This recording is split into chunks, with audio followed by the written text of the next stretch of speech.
بسم اللہ الرحمن الرحیم نحمده ونصلی ونسلم علی رسولنا الکریم اما بعد قال اللہ تبارک وتعالی اعوذ باللہ من الشیطان الرجیم بسم اللہ الرحمن الرحیم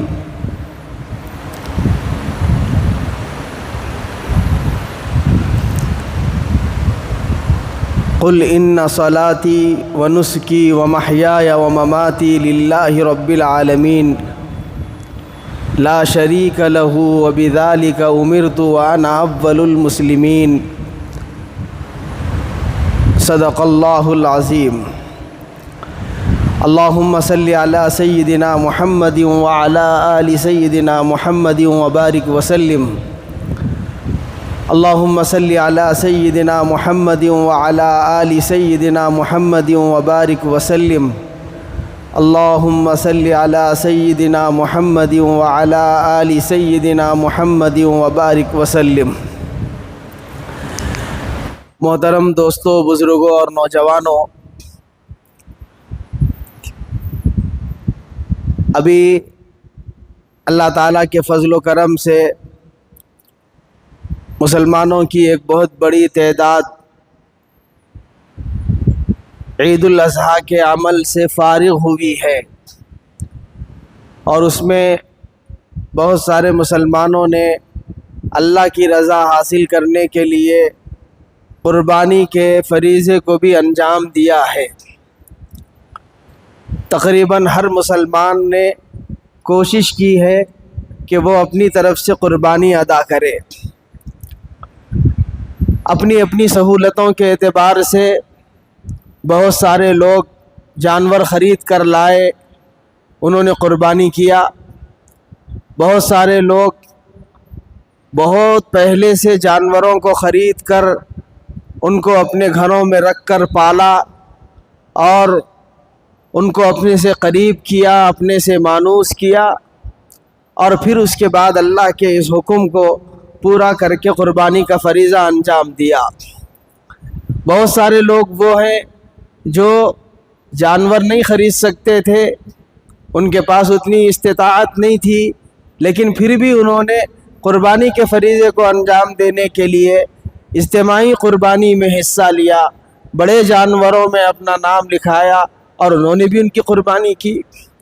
تو بہت حد تک بہت سارے مسلمانوں نے الحمدللہ جوش جذبے کے ساتھ قربانی کے اس عمل میں شریک ہو کر اللہ کی رضا حاصل کرنے کے لیے، اللہ کو خوش کرنے کے لیے قربانی انجام دی اپنے اپنے اعتبار سے۔ اور بہت سارے مسلمان تو ایسے ہیں جو ہر سال پابندی کے ساتھ قربانی دے رہے ہیں۔ خود آپ بھی جانتے ہیں، ہم بھی جانتے ہیں، اپنے حلقے میں، اپنے خاندانوں میں، اپنے معاشرے میں، اپنے محلے میں، سوسائٹی میں ایسے لوگوں کو ہم جانتے ہیں جو ہر سال اہتمام کے ساتھ، پورے شوق کے ساتھ، پورے ذوق کے ساتھ قربانی کرتے ہیں۔ برسہاں برس سے ان کا یہ عمل جاری ہے۔ بہت سارے لوگ ایسے ہیں جو صرف ایک قربانی نہیں کرتے، بلکہ دو دو تین تین چار چار قربانیاں کرتے ہیں۔ اپنی طرف سے بھی کرتے ہیں، اپنے ماں باپ کی طرف سے بھی کرتے ہیں، اور انبیاء پیغمبروں کی طرف سے بھی کرتے ہیں، نبی علیہ السلام کی طرف سے بھی کرتے ہیں۔ بہت سارے لوگ ایسے جن کو ہم جانتے ہیں، قربانی کے اس فریضے کو انجام دیتے ہیں۔ اور بہت سارے لوگ ایسے ہیں جو پہلی مرتبہ انہوں نے اس سال قربانی دی، ان کو بھی ہم جانتے ہیں، کوشش کی، پیسے جمع کیے اور قربانی کے اس عمل میں شریک ہو کر قربانی کو انجام دیا۔ تو کہنے کا مطلب یہ ہے کہ بہت سارے لوگوں نے الحمدللہ اس کام کو انجام دیا، قربانی کر لی، جانور کو ذبح کر دیا اور اس کے گوشت کو تقسیم بھی کر دیا، کھا بھی لیا، سب اس عمل سے فارغ ہو گئے۔ اب ہم سب کو بیٹھ کر یہ سوچنا ہے کہ کیا اللہ نے قربانی کا حکم صرف اسی لیے دیا کہ ہم جانور خرید کر لائیں، جانور کو ذبح کر لیں اور اس کا گوشت غربا میں، رشتہ داروں میں تقسیم کر دے، کچھ اپنے پاس اس کو اسٹور کر لے اور جمع کر کے رکھ لے اور کھا لے اور قصہ ختم؟ کیا اسی لیے اللہ نے قربانی کا حکم دیا، یا اس کے پیچھے اللہ تعالیٰ کا کوئی اور بھی مقصد ہے، کوئی اور بھی ریزن ہے قربانی کرنے کا؟ قربانی کے پیچھے اللہ تعالیٰ کا کوئی ایک اور مقصد اور منصوبہ ہے جس تک ہر مسلمان کو، ہر صاحب قربانی کو جن مقصد کو حاصل کرنے تک پہنچنا ضروری ہے۔ اگر ہم نہیں پہنچیں گے، اگر ہم اس اصل مقصد کو، اس اصل ریزن کو ہم حاصل نہیں کریں گے تو پھر صرف گوشت کھا لینے کا نام قربانی نہیں ہے، صرف گوشت تقسیم کر لینے کا نام قربانی نہیں ہے۔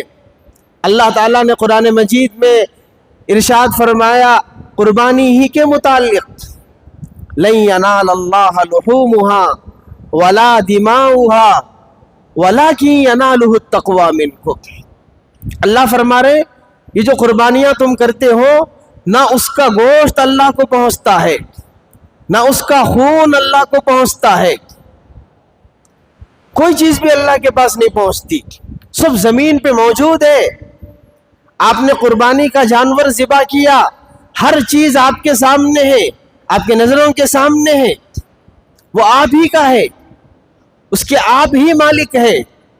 اس کو کاٹنا، اس کو تقسیم کرنا، اس کو کھانا، اس کو کھلانا، یہ سب آپ کی ذمہ داری ہے، آپ کا حق ہے۔ پھر اللہ تک کیا چیز پہنچتی ہے؟ پھر اللہ تعالیٰ نے کیوں قربانی کا حکم دیا ہے؟ اللہ نے ارشاد فرمایا کہ اللہ تعالیٰ تو صرف تقوی دیکھنا چاہتا ہے۔ ہر صاحب قربانی کا اللہ تقوی چیک کرنا چاہتے ہیں، اللہ کے پاس تقوی پہنچتا ہے، اللہ کے پاس جذبہ پہنچتا ہے، اللہ کے پاس اخلاص پہنچتا ہے۔ کس جذبے سے تم نے قربانی دی، کس مقصد سے تم نے قربانی دی؟ کیا تم نے قربانی صرف نام و نمود کے لیے دیا؟ کیا تم نے قربانی صرف شہرت پانے کے لیے کیا؟ کیا تم نے قربانی صرف گوشت کھانے کے لیے کیا؟ یا پھر تم قربانی کر کے اللہ تعالیٰ کے صحیح اور حقیقی مقصد کو حاصل کرنا چاہتے ہو اس لیے قربانی دیا؟ یہ جذبہ اللہ تعالیٰ چیک کرنا چاہتے ہیں۔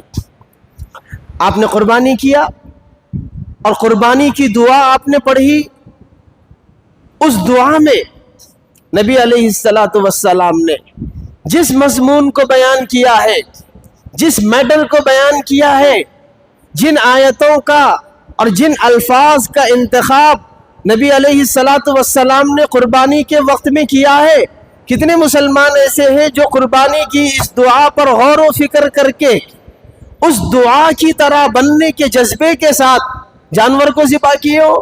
کتنے مسلمان ایسے ہیں؟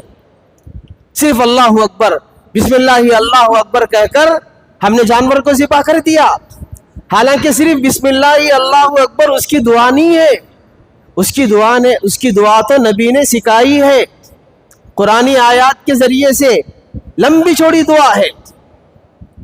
لیکن مسلمان نہ اس دعا کو پڑھے ہیں، نہ اس دعا کو یاد کیے ہیں، نہ قربانی کے وقت میں انہوں نے اس دعا کو پڑھا ہے۔ کچھ پڑھے ہیں جس کو فکر ہے، جس کو شوق ہے، جس کو جانکاری ہے، جس کو علم ہے، انہوں نے تو اس دعا کو پڑھا اور اللہ سے دعا کی کہ اے اللہ، جن جن باتوں کی طرف قربانی کے وقت میں نبی علیہ السلام نے توجہ دلائی ہے، مجھے بھی ایسا بنا دے۔ یہی مقصد ہے قربانی کا۔ اس دعا میں نبی نے فرمایا، بتایا امت کو کہ دعا یہ پڑھو، انی وجہت وجہی للذی فطر السماوات والارض حنیفا وما انا من المشرکین، ان صلاتی ونسکی ومحیای ومماتی للہ رب العالمین لا شریک لہ وبذالک امرت وانا اول المسلمین، اللہم تقبلہ منی کما تقبلت من حبیبک سیدنا ابراہیم علیہ السلام۔ یہ دعا نبی نے سکھائی ہے۔ اس دعا میں نبی نے پوری زندگی کا خلاصہ، پوری عبدیت کا نچوڑ،